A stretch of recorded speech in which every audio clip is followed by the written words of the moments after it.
ખેડૂતોએ બનાવેલા અને એક 12 ધોરણ નહીં ભણેલા માણસની ઈચ્છા શક્તિની સૂઝથી બનેલા ચેકડેમ એ 18 વર્ષે સલામત ઊભા છે. આ પરિણામ છે.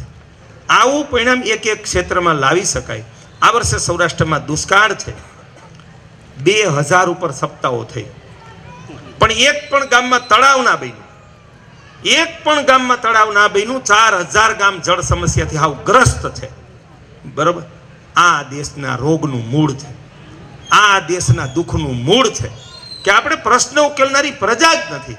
આપણે ભેગા થઈ, ખાઈ, તાલીઓ પાડીએ, એક એક કાર્યક્રમનું મૂલ્યાંકન એવી રીતે કરી કે એટલા લોકો થતા, એટલા લોકો પ્રસાદ લેતા, અને ફલાણા 1008 ફલાણા ફલાણા ફલાણા અને મિનિસ્ટર ફલાણા ફલાણા કે એ કાર્યક્રમમાં આવ્યા હતા. બસ આનાથી આગળ આપણી દ્રષ્ટિ જ નથી. હું જ્યારે એક વિઝનથી બોલાવું ઉદ્યોગપતિને, તો એ ક્યારેય નથી કહેતા કે તમારો ઉદ્દેશ ઉત્તમ છે, કે આ કાર્યનું પરિણામ શ્રેષ્ઠ છે. એ કે કાર્યક્રમ સારો ગયો. એટલે એમાં શું હોય કે સંખ્યા સારી એવી હતી, ફલાણા ભાઈ હતા ને ગાયના ઘીના લાડવા બનાવ્યા હતા, કારણ કે અમે બધા ગાયના ઘીના જ બનાવીએ. બરોબર. એટલે રસોઈ જમાવટ હોય. બસ આમાંથી આપણે સમાજને બહાર કાઢવાનો છે. અને એનું કામ જો કોઈ કરી શકે ને તો શ્રેષ્ઠ રીતે શિક્ષકો કરી શકે. જે કામ ધર્મગુરુઓ નથી કરી શક્યા એને કરવું નથી.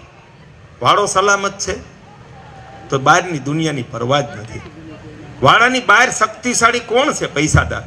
તો ફલાણા ફલાણા ફલાણા. તો ગમે એમ કરીને બાંધો એને, એ કે એમ એનો ઊનનો ઉતારો વધુ આવશે.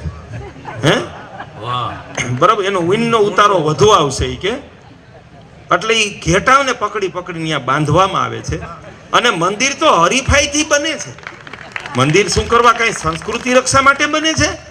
ગામમાં ચોરો છે, અહીંયા ઓટોમેટિક નગારું મૂકવું પડ્યું છે. અને જે પ્રજા કરોડોના મંદિર બાંધે, આનાથી દિશાવિહીન પ્રજા બીજી કોઈ હોઈ શકે ખરી?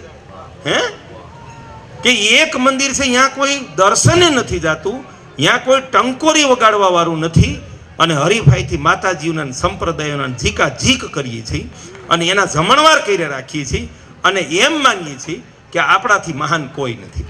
બસ એટલે ગામે ગામ પીવાનું પાણી નથી. એકે એક ગામના પાદરમાં જાવ ને તો આંખે પાટા બાંધા હોય ને તો નાકથી ખબર પડી જાય ગામ આવી ગયું, કારણ કે એટલી દુર્ગંધ આવતી હોય એમ. બરાબર. એને ઉપાડનાર કોઈ છે નથી. ધાર્મિક કાર્યક્રમો જ્યાં થાય ત્યાં ગંદકીના થર ઠલવાઈ જાય છે. ગંદકી ત્યાં કોઈને દેખાતી જ નથી કે આ ધર્મ છે એમ. આપણે તો ઓલા જમણવાર જ ગણીએ છીએ. ત્યારે આવી મને સફળતા મળી. પછી ગાયના ક્ષેત્રમાં સફળતા મળી તો એમાં મેં સલાહ ના દીધી. સંકલ્પ લેવડાવ્યો કે ઘરે ગાય બાંધશું, ગૌશાળા નથી કરવી. અને જામકાની 125 ગાય લાવવામાં 6 મહિના અહીંયા રોકાવવું પડ્યું. ગામનો મારી જીપમાં બેસાડીને ગામડે ગામડે જઈને ગાય ખરીદાવડાવવી પડી, અને ધક્કા મારીને મેટાડોરમાં ચડાવવી પડી. અને એવું કામ લાગ લગાટ 10 વર્ષ સુધી, કોઈ ગામમાં 5, કોઈ ગામમાં 25, ત્યાં ગાયની ક્રાંતિ